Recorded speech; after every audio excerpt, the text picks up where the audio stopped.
श्री सीतारामचंद्राभ्याम नमः। सप्तदशः सर्गः। ब्रह्मा जी की प्रेरणा से देवता आदि के द्वारा विभिन्न वानर युद्धपतियों की उत्पत्ति।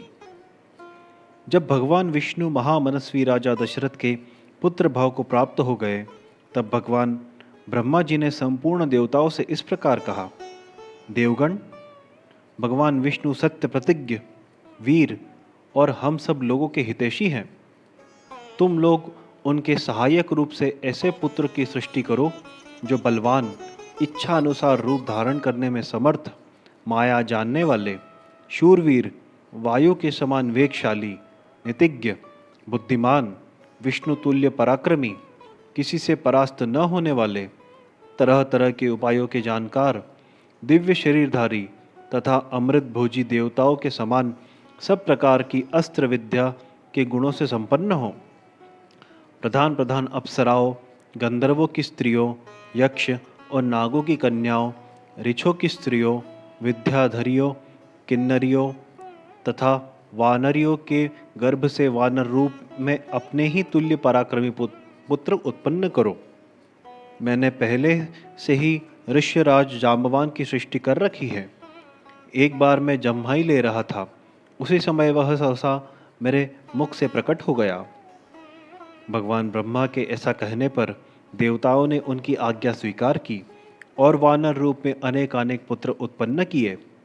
महात्मा, ऋषि, सिद्ध, विद्याधर, नाग और चारणों ने भी वन में विचरने वाले वानर भालुओं के रूप में वीर पुत्रों को जन्म दिया। देवराज इंद्र ने वानरराज वाली को पुत्र रूप में उत्पन्न किया, जो महेंद्र पर्वत के समान विशालकाय और बलिष्ठ था। तपने वालों में श्रेष्ठ भगवान सूर्य ने सुग्रीव को जन्म दिया। बृहस्पति ने तार नामक महाकाय वानर को उत्पन्न किया, जो समस्त वानर सरदारों में परम बुद्धिमान और श्रेष्ठ था।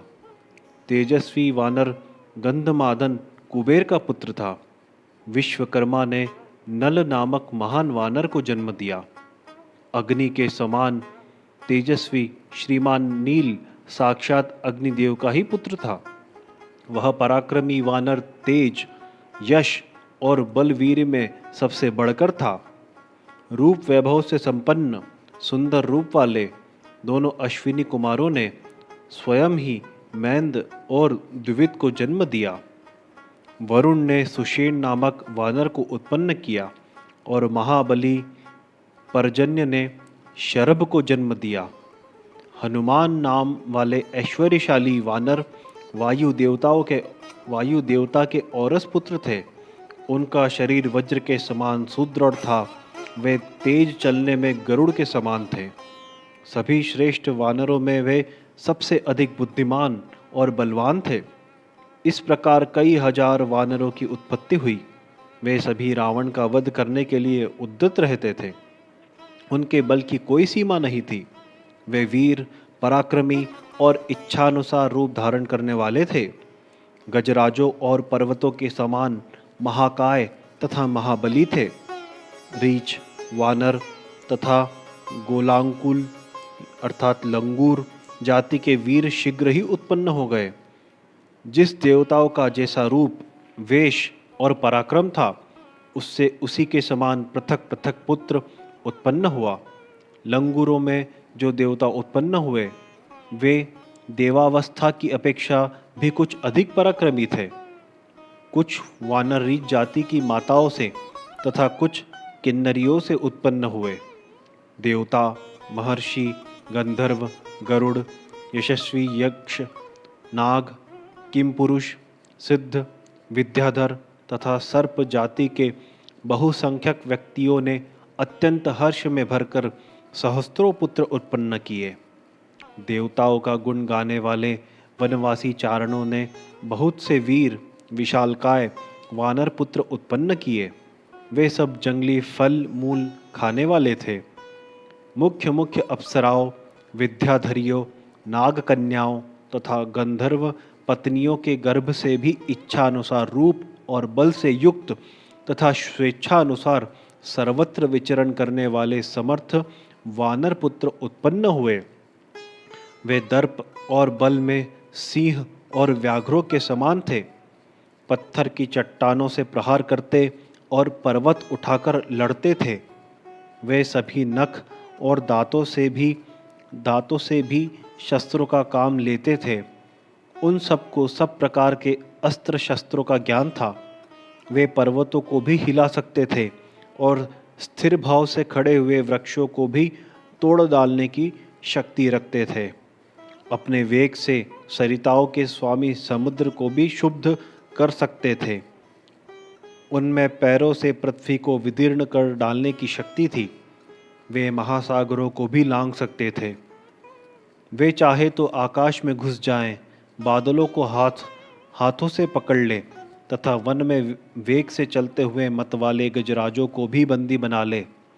घोर शब्द करते हुए आकाश में उड़ने वाले पक्षियों को भी वे अपने सिंहनाद से गिरा सकते थे। ऐसे बलशाली और इच्छानुसार रूप धारण करने वाले महाकाय वानर यूथपति करोड़ों की संख्या में उत्पन्न हुए थे।